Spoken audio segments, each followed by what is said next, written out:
People of the Purple Butterfly here, otherwise known as People7 on Twitter and YouTube, and people elsewhere on the internet. And I am binding off the baby blanket, and I thought I'd show you how to do that. First, you always want to try to start on the right-hand side. If you're coming from the left, it's possible, but it's a little bit more complicated unless you're very familiar with reverse knitting. And a lot of people in the American Forum are not. I learned from a woman who basically grew up in Sweden, so I can knit left or right.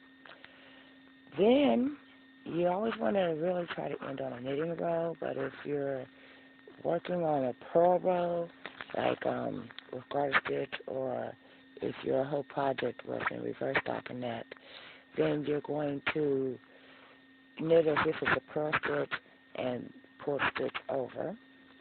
But if you're doing it the regular way on the knit row, you're going to knit one and pull the stitch over. Well, let's just find that again, because I already have a stitch here, as you can tell, and I already have a bound off edge.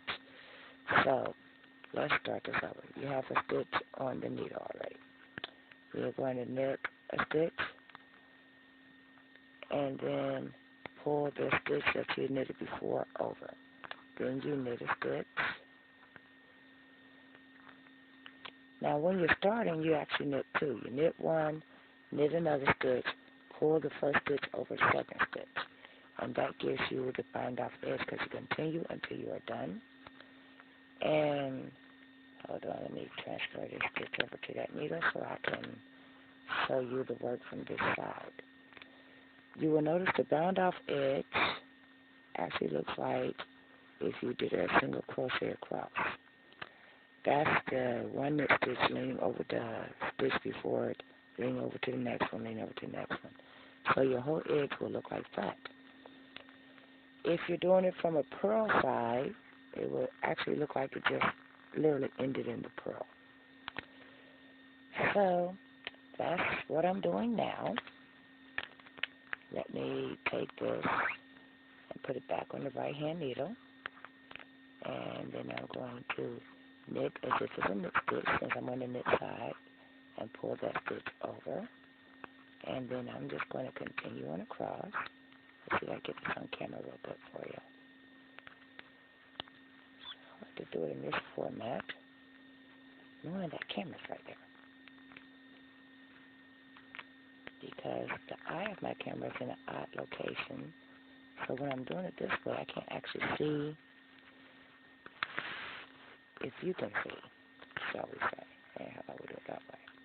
So that way I can see if it's in the frame. So knit, over, under, pull it on through. That leaves two stitches on your needle. You're pulling the first stitch over the second stitch, leaving one stitch on the needle. Then you knit the next stitch, put in two stitches on your needle, and pull that stitch over. I think I found where the camera is actually aiming now. So we'll do that a couple more times so you can see. Okay. So knit, pull the stitch over, make sure there's no scrabbles in your yarn, then knit the next stitch, pull the stitch over, knit a stitch, pull the last stitch over, and also you want to be doing this loosely.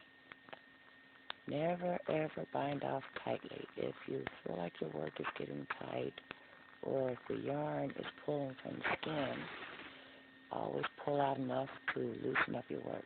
That way you retain your elasticity in your finished project. Anyway, this has been People7. I hope this has been helpful to you, and I'm going to continue working, and y'all stay blessed. Bye now.